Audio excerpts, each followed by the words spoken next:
الحمد للہ رب العالمین۔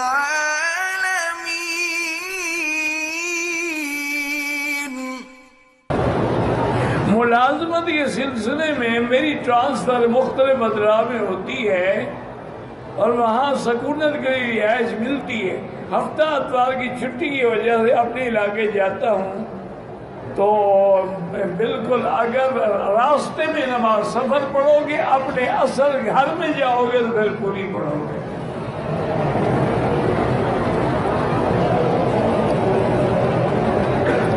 ایک حاجی نے احرام کی حالت میں دوست کو گالی دی، استغفار کرے، توبہ کرے۔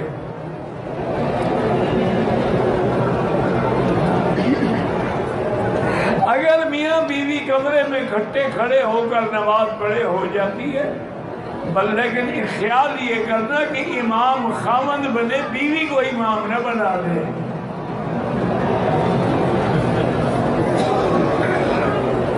میرے دوست نے مجھے ریال دیے ہیں، اپنے مکان کی پاور آف اٹارنی بھی دی،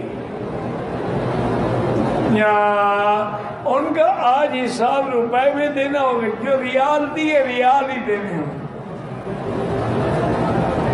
جتنا ریٹ بڑھتا جائے کم ہوتا جائے، تم نے ریال دیے اس کو ریال دو، آج کے ریٹ کے مطابق ریال خرید کر کے اس کو ادا کرو۔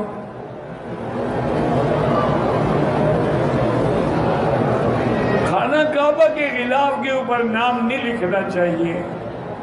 عمرے میں بال کٹوانے سے پہلے واش روم میں جانے کے لیے احرام اتارا کوئی حرج نہیں۔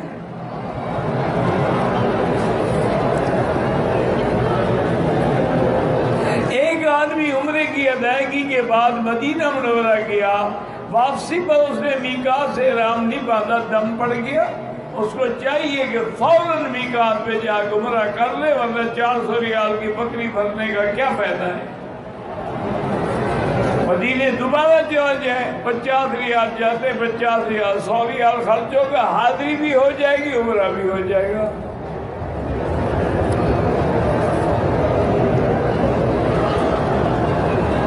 کہتے ہیں جی کہ حضرت صالح علیہ السلام کی قبر ہے کہ اللہ کے حرم میں کسی نبی کی قبر نہیں ہے۔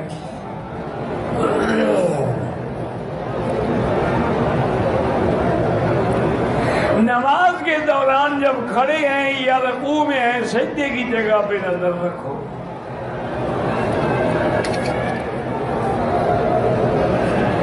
طواف کے دوران چوٹ لگی، خون نکلا، پتہ بعد میں گیا، کوئی دم نہیں ہے۔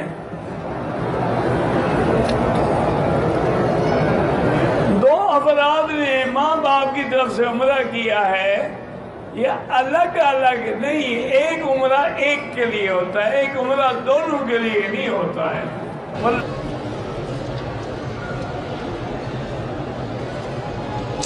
کچھ دنوں کے لیے بچہ روکنے کے لیے دوائی استعمال کر سکتے ہیں؟ ہاں کر سکتے ہیں۔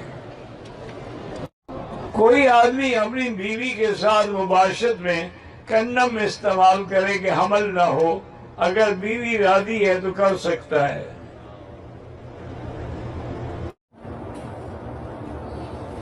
کہتے ہیں کہ اگر میاں بیوی ملیں اور نطفہ جو ہے وہ باہر ضائع کر دیں تاکہ حمل نہ ٹھہرے، اگر اس پہ عورت بھی راضی ہو اور کوئی مجبوری بھی ہو تو جائز ہے، ورنہ جائز نہیں۔